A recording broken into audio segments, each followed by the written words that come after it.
Hello, good evening, and welcome. I'm Simon Bestwick.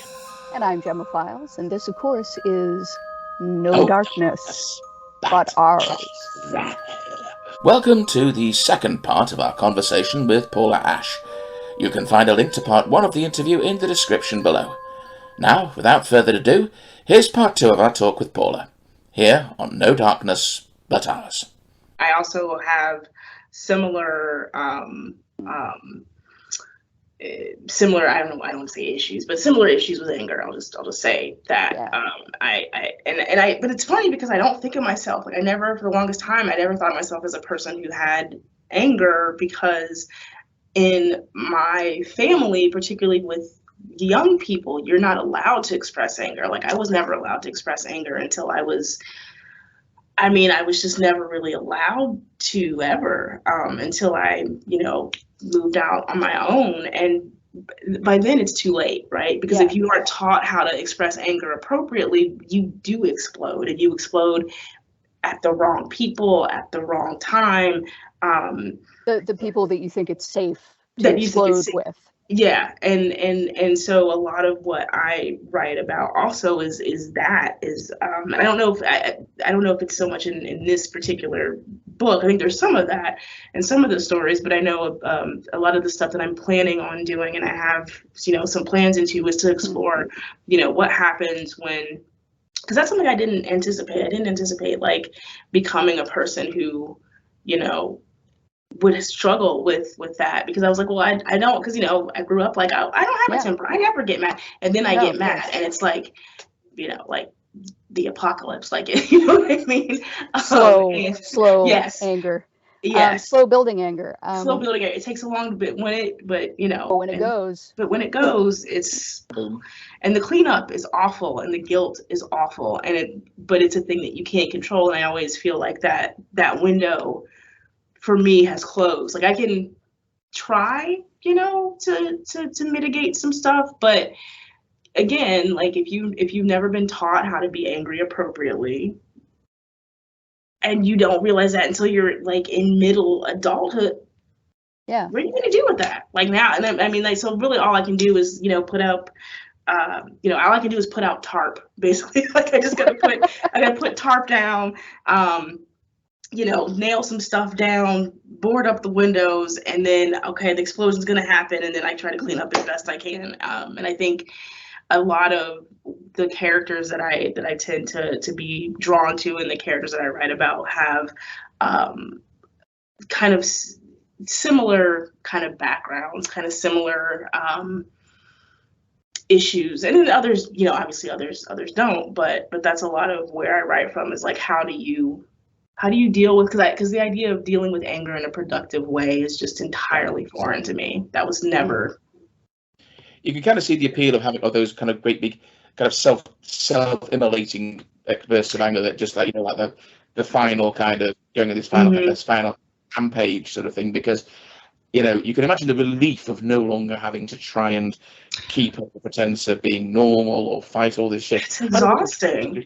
If you go down in this big explosion and blaze of blood, I'm kind of partly thinking of a character in something I'm working on at the minute who is kind of like, it's kind of like he knows the game's up, and it's like there's an element of relief to it as well, because and also, so yeah, some other fucker's gonna have to clean this shit up this time. Not me. Not me. They'll be mopping me up. Right. I mean, I know that whatever I feel about anger, and whatever I feel about displays of anger, particularly public displays of anger, I'm working out of the privilege of being a white middle class lady who speaks well. But I know that there's a real danger attached to getting angry publicly while Black. Oh, for sure. Yeah. I mean, it's one of the reasons why I think in my family is not an exception in that. I think that's part of what you were taught, as at least in my experience, and I can't speak for everybody, but in my experience and my understanding, like, that's part of the reason why so many people, especially kids, like Black kids, are not allowed to be angry, because we were taught that, because we had to be taught that over generations. That was what would save you. You were not allowed to be angry in public, because you know, this is 1892 America in you know, Alabama or something, you know, and they will lynch your ass. So, you know, that's it's understandable. I mean, that's the thing about, for me, with like intergenerational trauma, and also trying to navigate that, because these survival tactics that you have, while they may be very, you know, we would describe them presently as toxic or unhealthy, but you had, like, what was the alternative, you know? Yeah, so exactly. That dynamic, that dichotomy, is something I also try to kind of play around with, like the stuff that we have to do to survive that damages us. But again, is it better to damage yourself in the long run and to potentially, you know, pass that damage on, or is it better to let this outside force destroy you? Well, no, because ultimately, like all humans, we want to survive. We want, even if it means passing on that bad shit to the next generation, at least there is a next generation, you know? And so that's a big, like, that's a big part of a lot of the stuff that I'm often kind of thinking about and trying to deal with is like, you know, that intergenerational trauma, but there's a pragmatic reason for that trauma. Yeah, and I think also this is where it overlaps with the gender issue, you know, because women feel like that too. Women of all types feel like that too, of all all presentations feel like that. Yeah. Well said. Yeah, for sure. Women in every, you know, as inclusive a term, as inclusive a category as possible, for sure. And certainly some are at greater risk than others for a variety of reasons. And so, you know, that dealing with that collectively, I haven't finished it yet, and I might change the title, but I have a story I've been working on for quite some time. I'm a very slow writer, but I have a story that I'm working on that's called The New Rape, and it's basically asks the question of, like, what happens if, and it's very basically it's what happens if women were allowed, for whatever reason, to harm men in mass collectively. Like, what would the world look like if that were the case, and like, how would trauma work? And it's trying to look at, like, collective, you know, violence and collective trauma, and how it's so hard, because, like, you know, if you're part of a marginalized group of people, not only do you have your own shit to deal with, you also have to deal with the other shit that other people in that same group have to deal with. You know what I mean? So it's like, there's no, you know, like, there's no, like, safe space in a lot of ways, particularly, like, I mean, like, in a society, there's no real, you know, sanctuary, because that's right. You know, that thing of feeling safe enough with somebody else to hurt them. Yes. Yeah. Right. It's like, I love you, but I have to hurt somebody. I have to hurt somebody. Yeah. Hurt all the time. Yes. And I know you understand, because you're getting hurt all the time. Right. And not by me necessarily. Right. But I also have to hurt you. You know, and you just end up in this terrible place. This terrible, terrible place that gets handed down and handed down and handed down. And it applies to queerness as well. What you said about, you know, sort of obviously being black and being a woman. There's those kind of social pressures to take a very much conceal, don't feel. I was almost going to say, but I'm guessing that, you know, again, if you're queer, you have to kind of you have to be very careful about expressing that side of yourself in all sorts of for sure different ways. Yeah, I mean, it's one of those things where, like, it's considered controversial now in some corners to write. I mean, the debates about, like, you know, like, the bad queers, like, writing about queer characters who are bad, angry, destructive, self-destructive, toxic, traumatized, damaged, and who are human. I mean, like, that's basically it, right? That's oh no, there are queer characters who act like people. And it's fucked up. Right, but it's goofy, and I get it because it comes from a place of lack, right? It comes from a place of where the only representation that queer people, any marginalized group had for a really long time was like the worst of the worst, right? Or it was something to be laughed at or something to be mocked. And so now we have opportunities to have representation that is more admirable, but the problem becomes then that becomes that's another, stereotype, that's another pigeonhole. And that is not interesting to me. That is absolutely, I have no interest in that. Yeah, you get this kind of this weird kind of thing where you feel like the only bad guy, the only evil characters that could be the characters who are permitted to be evil are the cisgendered white male. Right. Yeah. Like it's like creating handsome white males, Right. It's like rich white males, like able-bodied cisgender, Yeah. Yeah, it's like creating that thing that you're supposed to, that creating the stereotype that we're supposed to be trying to not have. But if you only end up with morally upstanding, marginalized characters, that's the only people who are allowed to be villains, which again is part of the problem. Yeah. That's part of the problem. Yeah. I mean, we want to think that love is the thing that binds us all together, the capacity to feel love and the capacity to and the capacity to wish for love as well. To bind ourselves together with other people and, to form families, to form clans, to form, but then there's the other thing about clannishness, which is that to be a clan, you have to define us against them, we and other. Yeah. And eventually that may lead to genocide because we're a genocidal animal, unfortunately. Yeah. And our brains cognitively, our brains like to process patterns. So we make shortcuts. The people who look like me are safe. The people who don't look like me are not. The people who think like me are safe. The people who don't think like me are not. Yes. It's hard. We can, overcome it, but, that's kind of like our default setting. Type 1 and a type 2 error. One is the error of seeing a pattern where there isn't one, and the other is failing to see a pattern where there is one. And that the second kind is much, much more dangerous to you than the first kind is. The first kind can be a hell of a lot dangerous to everyone else, but in terms of self-preservation, you're much safer perceiving a pattern and acting to counteract it. Acting accordingly. It's we're all on the way to death. Act accordingly. There's something about also how the ability to perceive somebody else's pain is the root of empathy. To say their pain is worth as much as my pain.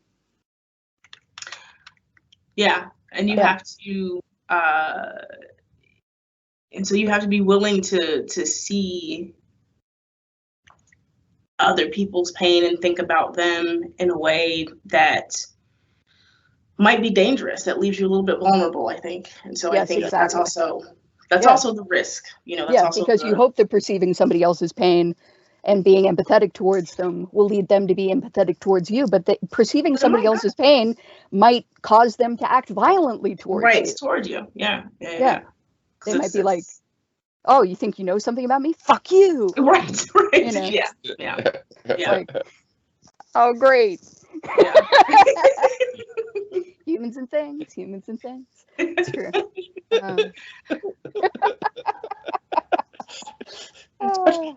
They all laughed. I was thinking about something you wrote in the outro, sorry, to We Are Here to Hurt Each Other, where you say that that you do often write with your fiction off with the aim of hurting people, but that it's not but it's not a sadistic impulse. Yeah. I mean, it's the impulse, I think, kind of wanting to show people, it's that vulnerability, like look at other people's pain, look at what other people go through, look at how they hurt, look at how hurt they are, and that, you know, we could, I know it sounds weird to say, but like my whole thing is always like yes, you know, we are here to hurt each other, and we are going to hurt each other. We absolutely are. There's no way around that. But we could choose to do things differently if we could understand the thing. You know, again, humans and things and humans. And so I think a lot of in the collection, a lot of my impulse. So I have to say, it's not sadistic, but it's a little sadistic. Like, let's be honest. Like, I'll be honest with y'all. Like, well, there's a little bit. I do think the way that people react sometimes to horror in general is that pain observed is pain remembered, and it's offensive in that way. How dare you? How dare you remind me that people can be hurt that badly? Yes. I think you're spot on about that, and I think that's really fascinating, because I think that the only way, you know, like, you know, pain observed is pain remembered, but I also think that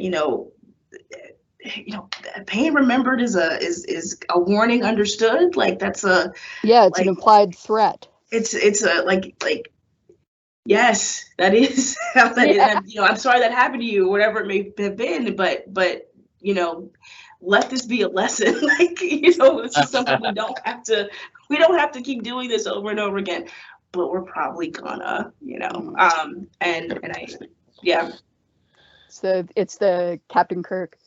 We don't have to kill today. It's like we're all in the kitchen.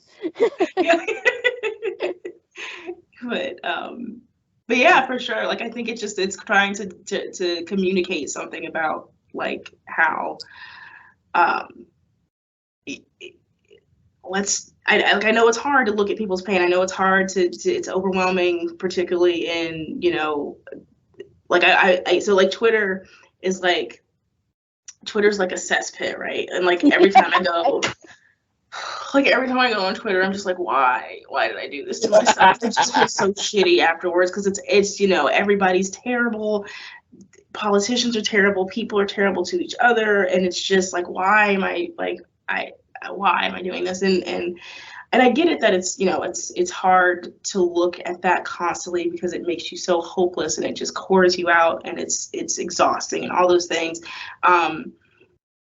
But not pain as spectacle or pain as a display, but more like, okay, what are the conditions that make these kinds of interactions happen, and like, what can we do to change the context? Like, my background is in sociology, so I'm all about like the environment and the context in which the social exchanges happen. Like, that's a big part of, you know, the whole nature versus nurture, you know, debate. And so for me, it's all about nurture. I know nature is important, but it's all about, you know, to an extent, it's all about nurture. And so, like, what is it about the environment that makes this allowable?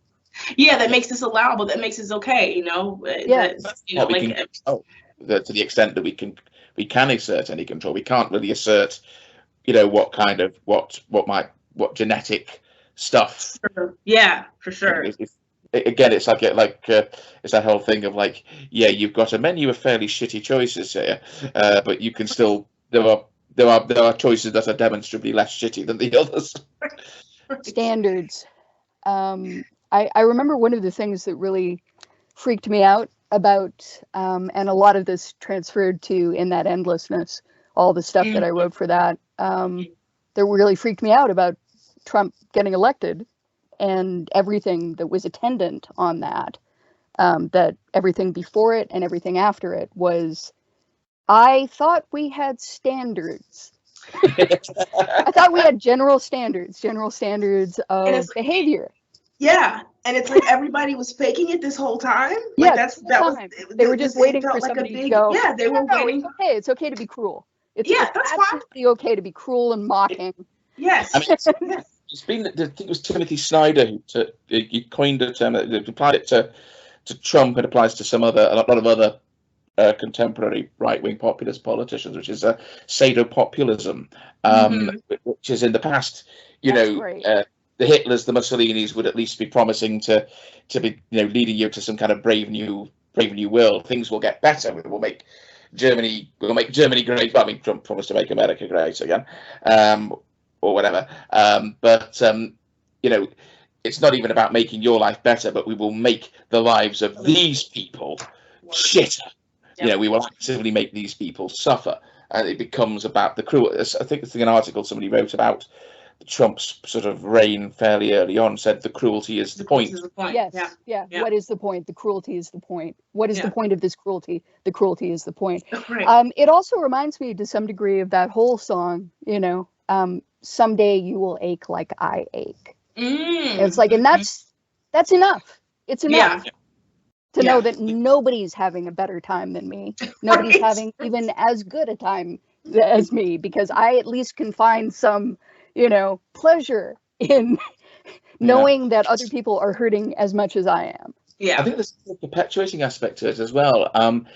I remember reading Primo Levi's book, The Drowned and the Saved. He was writing about his experiences in a Nazi concentration camp. And he wrote a chapter called Useless Violence, but he said, I know that title's going to be a bit controversial because isn't all violence useless? Well, no, it's not. If you're shooting the guards at a Nazi concentration camp, for example, that violence is not useless. It's serving a very positive end. Yeah. But like a lot of the violence that the Nazis committed against the Jews, against the other people they were sending to the camps, was like above and beyond the simple act of, because on the one hand, what horrified a lot of people about the Holocaust was that it was planned in this very scientific, very technocratic way from a country that had been often held up as kind of one of the most intellectually and culturally advanced in Europe, and yet this ultimate barbarity. And yet you'd have all this kind of almost petty levels of violence and cruelty, which had but the whole point was to dehumanize the victim, to make them.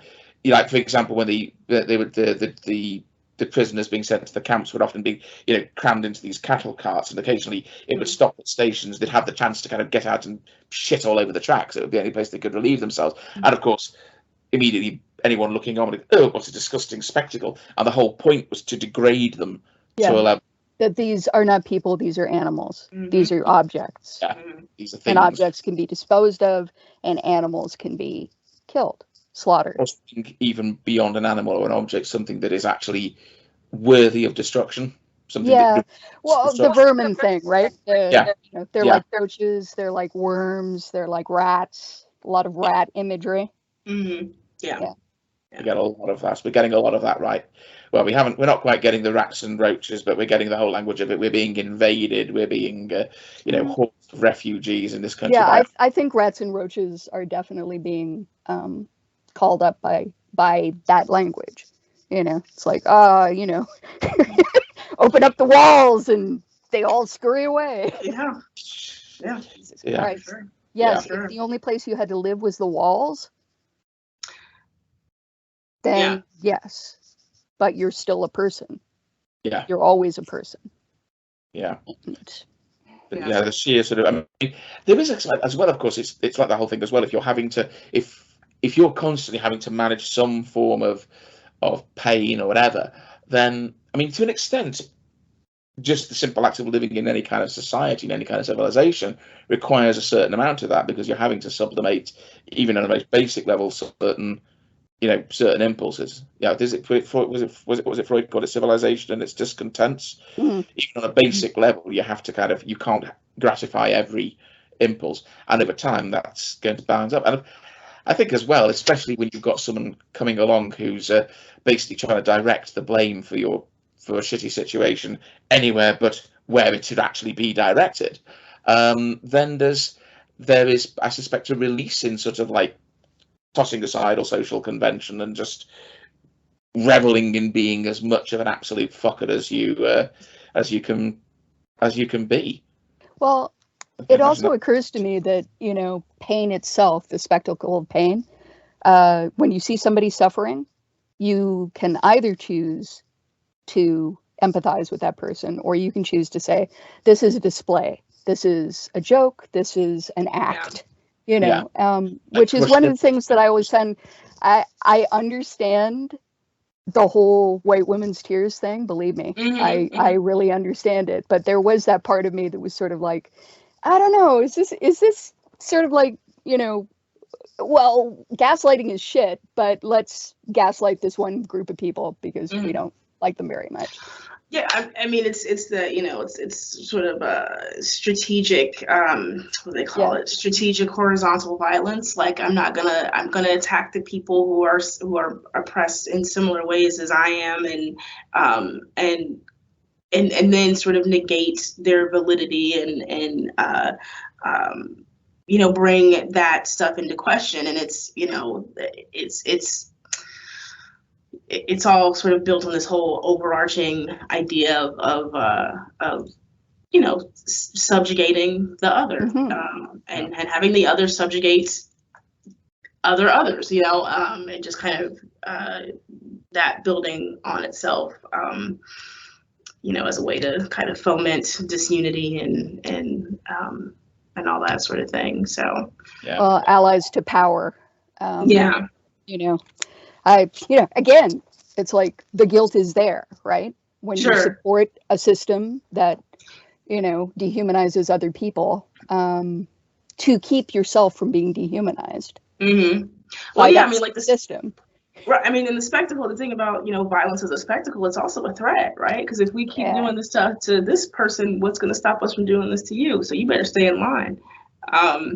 Because otherwise, you know, like, again, the line from Gangs of New York, the spectacle of awful acts. Like cut his head off, put it on a pike, raise it up high for all to see, all in the street to see.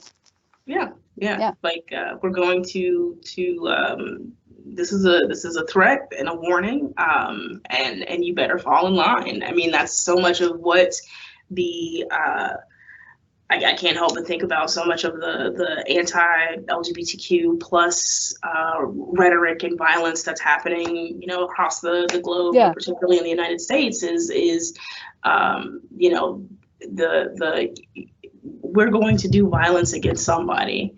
And you know, a lot of people, particularly in like the trans community, have very rightfully pointed out that, like, you know, so many other people in the queer community who were not trans were completely fine with being quiet as long as they were getting, you know, their rights. You know, mainly the same-sex marriage. But the minute, you know, that started to shift over into they're actually attacking trans people legislatively, and slowly now it's picking up speed to enact sort of a legislative genocide, there's this silence all of a sudden. There's just, and that's because, again, you know, like, we'll give you what you want for a little while.